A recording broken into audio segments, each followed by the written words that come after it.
Munhu wese yangova mbavha muZimbabwe nyaya yema-MP yoramba ichienderera mberi. Richard Tsvangirai vanova mwana vaMorgan Tsvangirai munovaziva, vakambova mutungamiriri webato reMDC. Kubva masikati ambobvunzwa akaposta achiti inini handina stendi yandakatambira, ndakaramba ndiri kuita zvino zvevanhu. Asi chokwadi chazobuda manheru ano achifumurwa nemumwe wake waakapiwa naye. Not only Member of Parliament Richard Tsvangirai has been accused of lying after gaining any knowledge of receiving a piece of land after the government in exchange for vote to protect Emmerson from impeachment and to help him extend his term of office to 2030.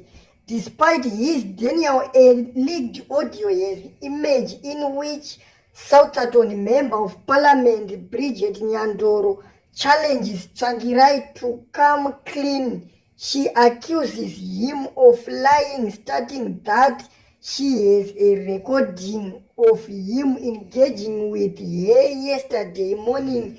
Earlier today, Nyandoro accused the opposition of being suspicious of corruption. Writing on her Facebook page, she claimed that MP who received $40,000 bribe in the last parliament.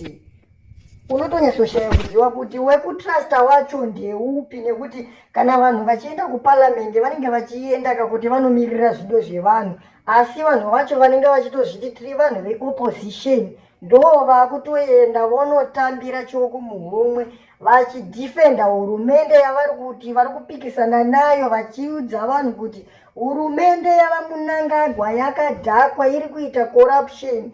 Munhu wovhoterwawo achinzi ari kuita zvido zvevanhu, aenda kuparliament onomirirawo vanhu, iye akuenda kuparliament osvika onosimbisa vanhu vacho ivavo, votanga kumupa mastenzi, votanga kupiwa mari, votanga kupiwa mota, votonyarara zvavo, varamba vachingosimbisa. ZANU-PF yoramba iri pachigaro, yovouya zvedu voti rambai muchitivhotera. Unonyatsoshaya kuziva kuti tiri kuendepi senyika, kana nyika yacho ichinetsa, kana maelections acho ngaangosiiwa todzokera musango, nekuti nyika yacho munenge muchingoti takaitora nehondo. Ayo ndihondo yacho, vanhu vacho makarwa nawo hondo, varungu vakadzokera kunyika dzavo, tikasara vanhu vatema. Izvozvi takungorwisana tega tega vana venyika.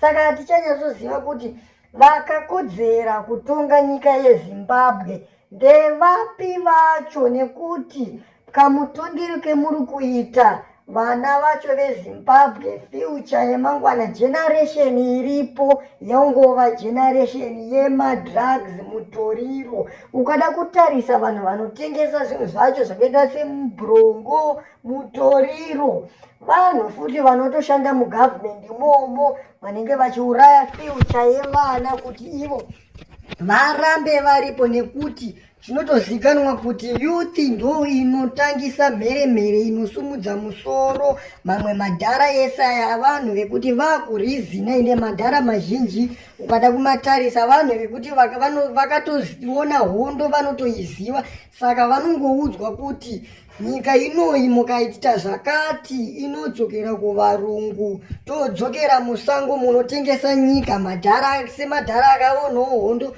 Vanhu vekuti vakatofonyoka brain, vachiri nechimaindi chekuti nyika inodzokera kuvarungu. Apa isusu semageto youth, vafana vechidiki, mayuthi ndo vanhu vane nharo kavari kuuraiwa brain vachinzi varove zvavo mutoriro, vasatombotarise zvemupolitics dzemuZimbabwe, nekuti muyuthi ari normal anofunga anotozviziva kuti muZimbabwe hamuna hondo inoitika.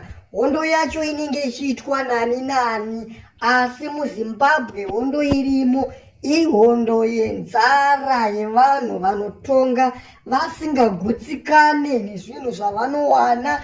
Vanoda kutora zvemunhu wese, vanotoshuvira kuti dai variwo vega vari munyika vanenge vachitoti vamwe vese budai miende kunoshanda kune dzimwe nyika, ndo zvinenge zviri pamwoyo wavo. Hatizivi kuti vanoda kunyatsosara vachitonga ani chaiye, nekuti mhuri yeZimbabwe chaiyo unonyatsoziva kuti vatobuda munyika vanhu vazhinji vachinotsvaga cheuwiri. Iyo hurumende yacho inongoisa mutemo wekutsikirira vanhu zuva nezuva. Vanhu vakabuda kuenda kunze kwenyika kunotsvaga chekurarama, unonzwa kuti taisa mutemo wakati pabhodha. Vanenge vachitoda kukurova pesendi pazvinhu zvako zveunenge uchitobva kunotsvaga kunze kwenyika uchipinza munyika. Havachatarise kuti tibude munyika macho. Ndiyo ZANU-PF yacho inotonga zveudzvanyiriri. Ukada kutarisa chinhu chese chiri muZimbabwe chinoiswa tax, asi ukada kuzotarisa kuti mari yacho cheiri kunyatsoshanda chii chaicho unotochishaya kuti mari yedu yetiri kutorerwa isusu iri kushandei. Inenge ichingoenda mumaoko avo nemhuri dzavo, vachidya vana vavo, vatova vapfumi kudarika vanhu vakaenda kuhondo. Vanhu vakaenda kuhondo havachatombotariswe. Ukatoda kutarisa zvinotoitika muZANU-PF macho, tovapfana tusina nebasa, tunotodhiraivha GD6 vachitoenda kumamisha kunoti takunzirai mabhasikoro, kuudza maovheti munhu akaenda kuhondo kuti takunzira bhasikoro. Unganopa bhasikoro munhu ane 80 years 70 years unoti takunzira bhasikoro, iye munhu ane 30 years osvika neGD6 raanenge akatopihwawo nemusangano weZANU-PF, otoshayasoshaya kuziva kuti vari kunyatsobhenefita nenyika iri kuita zvekusarudzwa kunzi aiwa ava havana basa, hamuna benefiti munyika yemunofanira kuwana.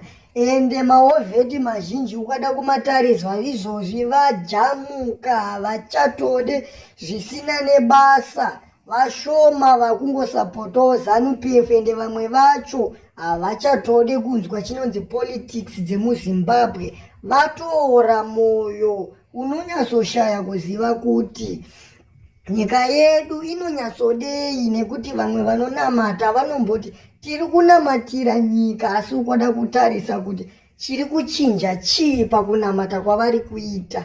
Hapana kana chinhu chinenge chichimbochinja. Vanotongoramba vachiwedzera. Vane mari ndo vamwe chete vanongoramba vachingopfachura mari yacho, vachitoshandisa zvekufinhura chaizvo, zvokuti mari dzavanenge vanadzo hadzimbotariswe kuti dzabvepi.